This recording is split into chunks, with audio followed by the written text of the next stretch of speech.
এই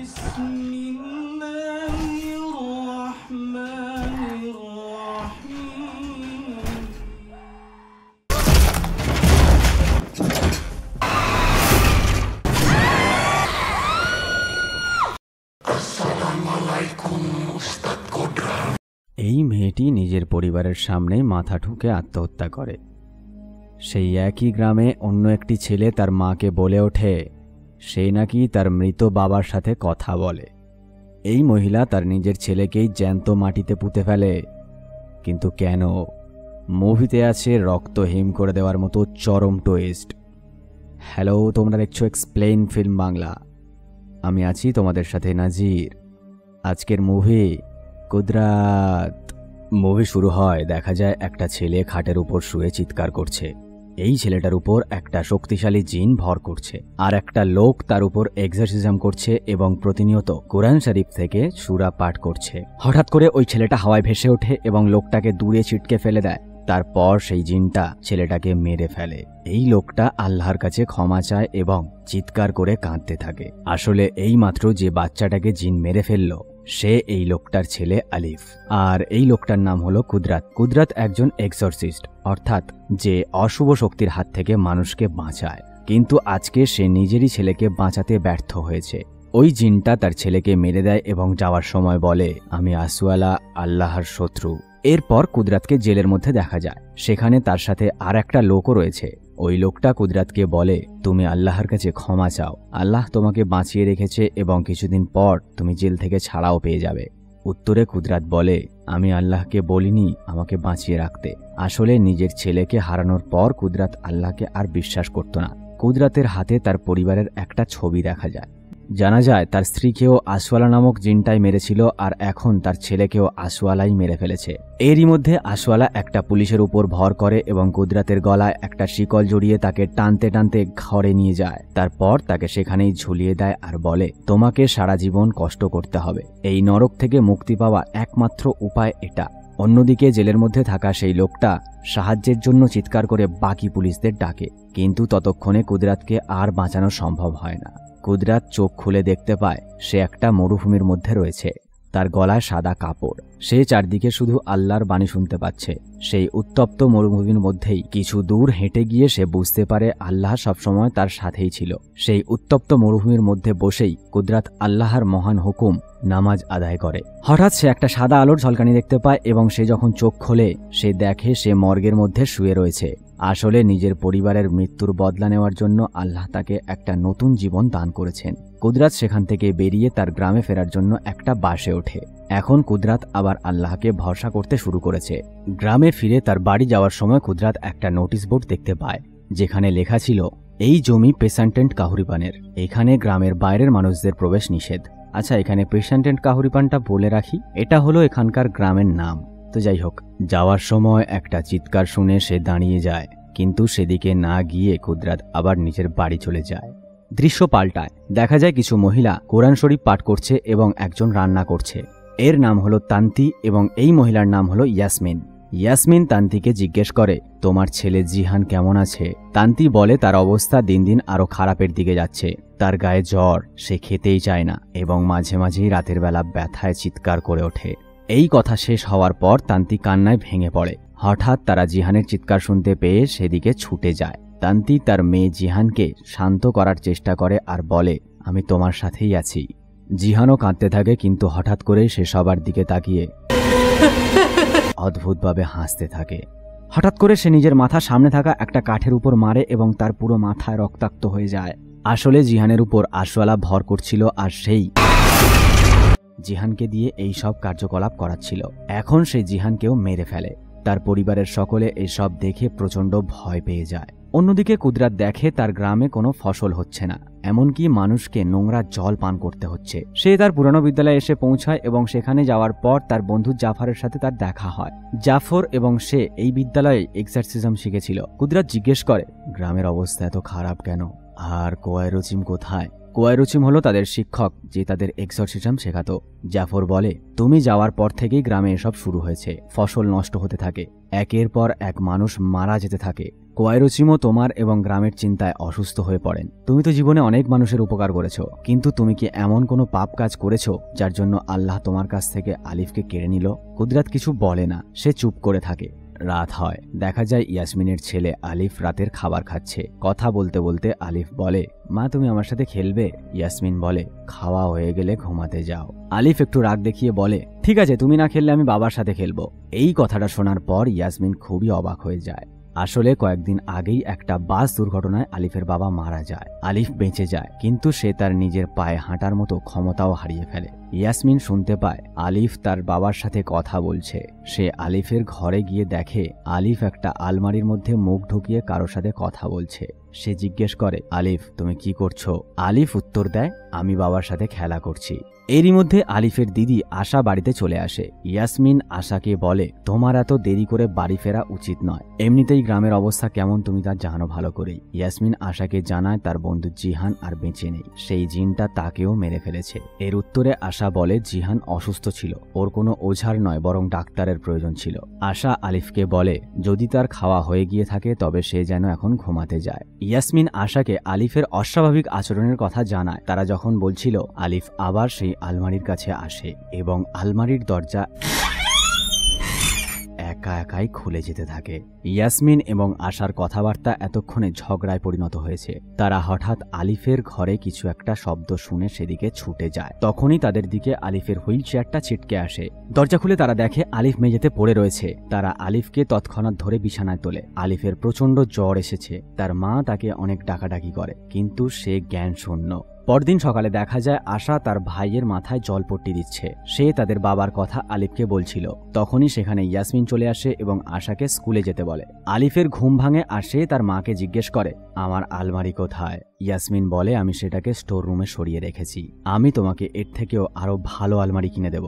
ইয়াসমিন আলিফকে খাবার খাওয়াতে গেলে সে প্লেটটা হাত দিয়ে সরিয়ে দেয়। ইয়াসমিন বলে, আচ্ছা ঠিক আছে বাবা, এটা তুমি খেও না, তোমার কি পছন্দ হয় বলো, সেটাই আমি তোমাকে খাওয়াবো। রাত হয়, দেখা যায় কুদরাত হাতে একটা তসবিদানা নিয়ে জব করছে। হঠাৎ একটা ঝোড়ো হাওয়ায় তার ঘরকে নাড়িয়ে দিয়ে গেল। অন্যদিকে দেখা যায় ইয়াসমিন আলিফকে আর খুঁজে পাচ্ছে না। সে মনে করছিল আলিফ আশার সাথে রয়েছে, কিন্তু আশা মনে করছিল আলিফ ইয়াসমিনের সাথে রয়েছে। তারা দুজন মিলে আলিফকে খুঁজে বেড়ায়। আলিফকে খুঁজতে ইয়াসমিন স্টোর রুমে যায়। সে দেখে আলিফ আবার সেই আলমারির কাছে গিয়ে কার সাথে যেন কথা বলছে। আলিফ ইয়াসমিনকে বলে, বাবা বলেছে সে নাকি আবারও হাঁটতে পারবে, তার কাউকে দরকার নেই, তাকে শুধু তার বাবার কথা শুনে চলতে হবে। এই সমস্ত কথা শুনে ইয়াসমিন রেগে গিয়ে বলে, তোমার বাবা মারা গেছে, তার পক্ষে কথা বলা সম্ভব না। তখন আলিফ হঠাৎ করে হুইলচেয়ার থেকে উঠে ইয়াসমিনের দিকে ঝাঁপিয়ে পড়ে এবং তার আওয়াজ খুবই ভয়ঙ্কর হয়ে ওঠে এবং পাশে পড়ে থাকা একটা হাতিয়ার নিয়ে তার মাকে মারতে যায়। সে ইয়াসমিনের গলা বরাবর সেটা মারতে যায়, কিন্তু সেটা ইয়াসমিনের কাঁধে গিয়ে লাগে। ইয়াসমিন কোনোভাবে সেই ঘর থেকে বেরোয় এবং দরজা বন্ধ করে দেয়। মায়ের চিৎকার শুনে সেখানে আশা আসে। ইয়াসমিন সেখানে আশাকে দাঁড়াতে বলে ওস্তাদ জাফরকে ডাকতে তার বাড়িতে ছুটে যায়, কিন্তু জাফর সেখানে ছিল না। তার আওয়াজ পেয়ে কুদরাত সেখানে আসে এবং ইয়াসমিন কুদরাতের কাছে সাহায্য চায়। সে কুদরাতকে এক্সারসিজম করতে বলে, তবে কুদরাত বলে সে এটা করতে পারবে না। তার ছেলেকে হারানোর পর থেকে সে এই সমস্ত কাজ আর করে না। সে এক্সারসিজম করতে একেবারেই নারাজ। কুদরাত দরজা বন্ধ করতে যাবে, এমন সময় ইয়াসমিন কাঁদতে কাঁদতে বলে, আমার ছেলে আলিফকে দয়া করে বাঁচাও। এই নামটা শুনে কুদরাত একটু থেমে যায়। সে ভাবে আলিফও তার ছেলের মতো, তাই সে ইয়াসমিনকে সাহায্য করতে রাজি হয়ে যায়। অন্যদিকে আলিফ আশাকে কথার জালে ফাঁসিয়ে দরজা খোলানোর চেষ্টা করতে থাকে। সে অনেক চেষ্টা করে দরজা না খোলার, কিন্তু শেষ পর্যন্ত সে আলিফের মুখে বাবার সম্পর্কে কিছু কথা শোনে এবং তার কথার জালে ফেঁসে দরজা সে খুলে দেয়। আসলে আশার জন্মদিনেই তার বাবা মারা যান এবং তার ভাই হাঁটার ক্ষমতা হারিয়ে ফেলে, তাই সে কোনোদিন তার জন্মদিন পালন করে না। আশাকে ইমোশনালি ম্যানিপুলেট করে আলিফ তাকে আলমারির কাছে ডাকে। আশা আলমারির কাছে যেতেই আলিফ তাকে আলমারির ভেতরে টেনে নেয়। আশা হঠাৎ যেন তার স্বপ্নের দুনিয়ায় এসে পৌঁছয়। সে দেখে তার জন্মদিনে তার পুরো পরিবার একটা কেক আয়োজন করেছে, পাশে তার বাবাও রয়েছে। আশা তার বাবাকে জড়িয়ে ধরে। তার বাবা আশাকে একটা ছুরি দেয় এবং তাকে কেক কাটতে বলে। জন্মদিন পালন করা আশার অনেক দিনের ইচ্ছা, তাই সেও আর দেরি না করে ছুরিটা দিয়ে কেক কাটতে চায়, কিন্তু ছুরিটা কেকের উপর বসাতেই আশার হাতে প্রচণ্ড ব্যথা অনুভব করে আর কেকের মধ্যে থেকে রক্ত বেরোতে থাকে। আসলে আশা কেক ভেবে যেটার উপর এইমাত্র ছুরি বসিয়েছে সেটা কেক নয়, বরং তার হাত, এবং শিরা কেটে যাওয়ায় অনেক রক্ত বেরোচ্ছে। কিন্তু সে এখনো পর্যন্ত বুঝতে পারছে না তার সাথে কি হচ্ছে।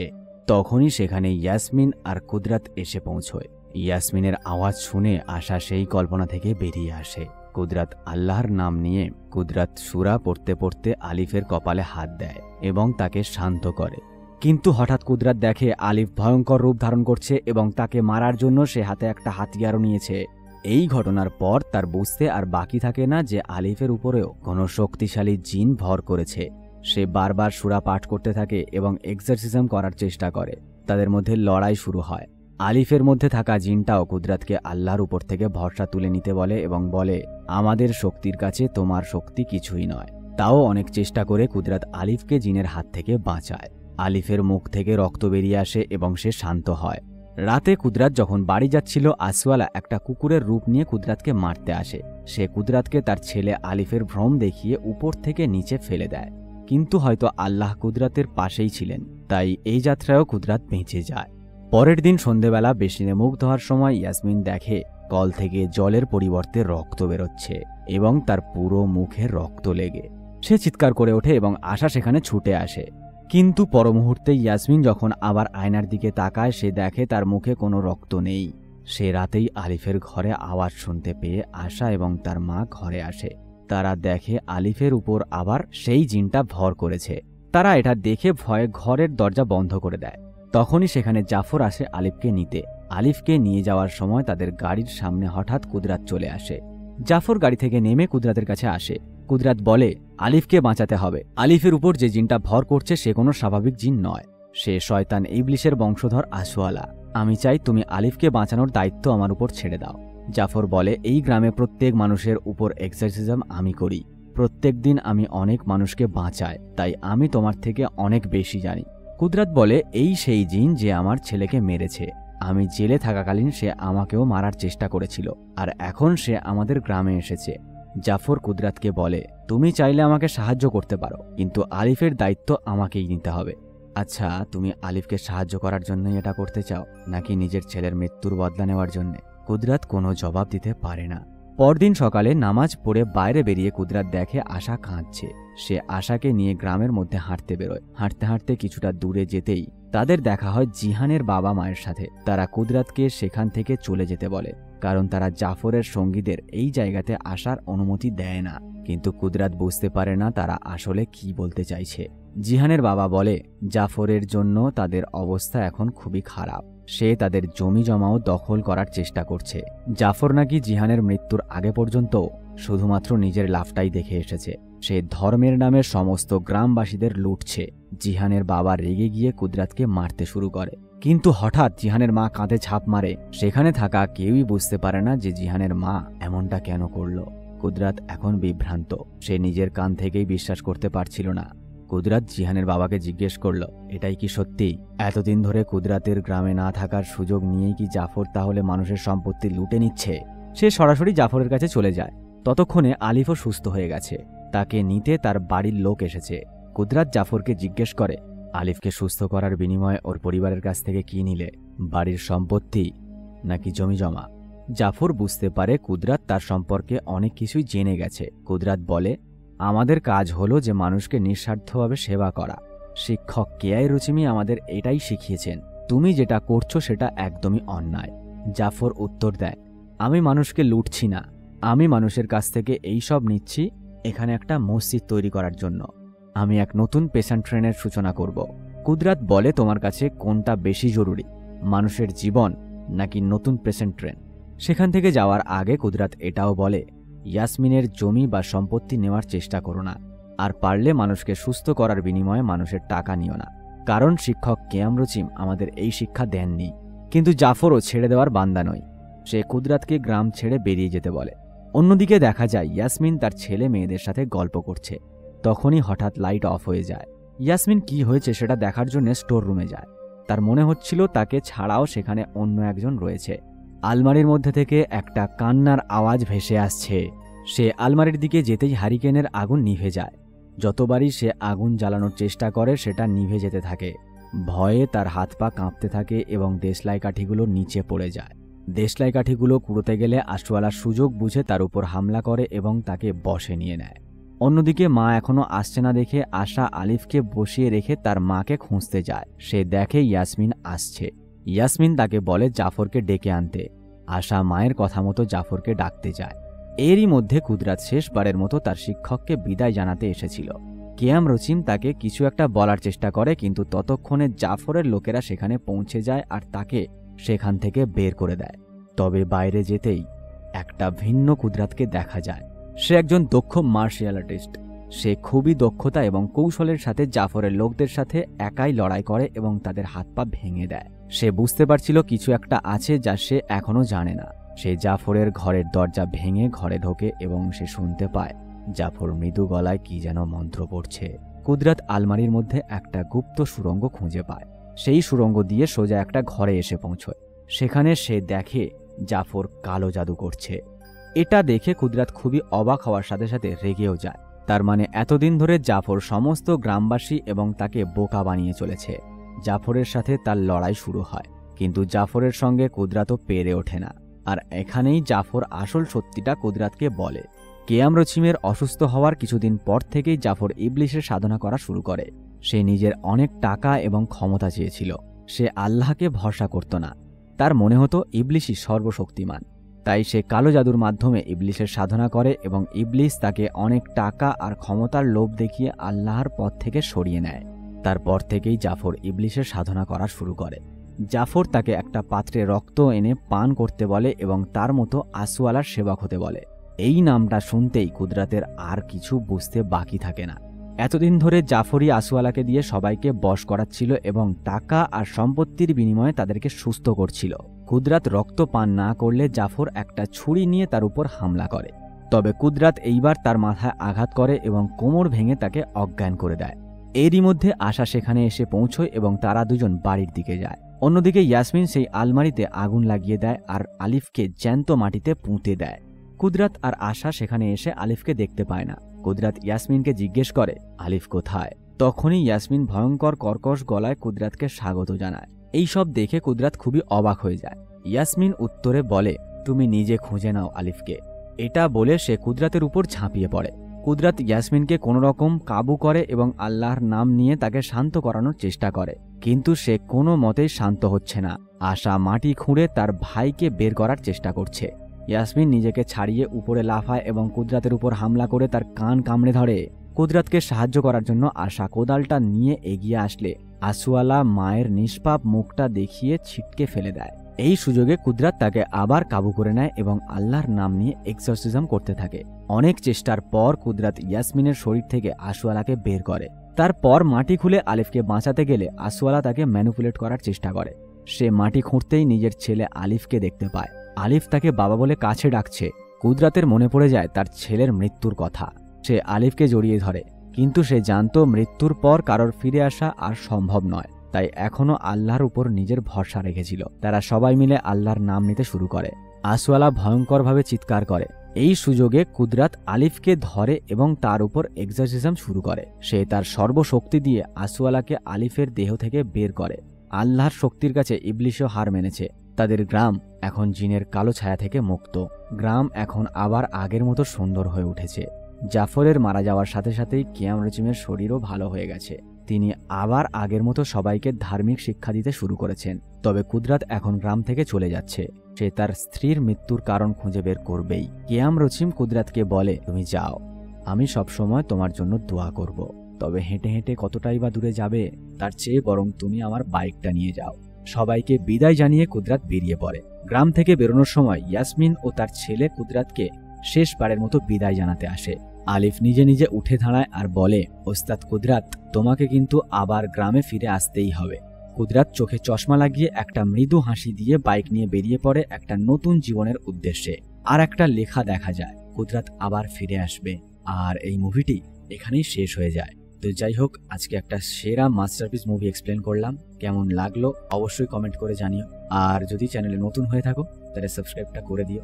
আর হ্যাঁ, তোমরা যারা সরাসরি আমার সাথে কথা বলতে চাও চলে এসো ফেসবুক, ইনস্টাগ্রামে। লিংক ভিডিও নিচে ডেসক্রিপশনে দেওয়া রইল। দেখা হচ্ছে পরের ভিডিওতে। ততক্ষণ সুস্থ থেকো, ভালো থেকো, বাই।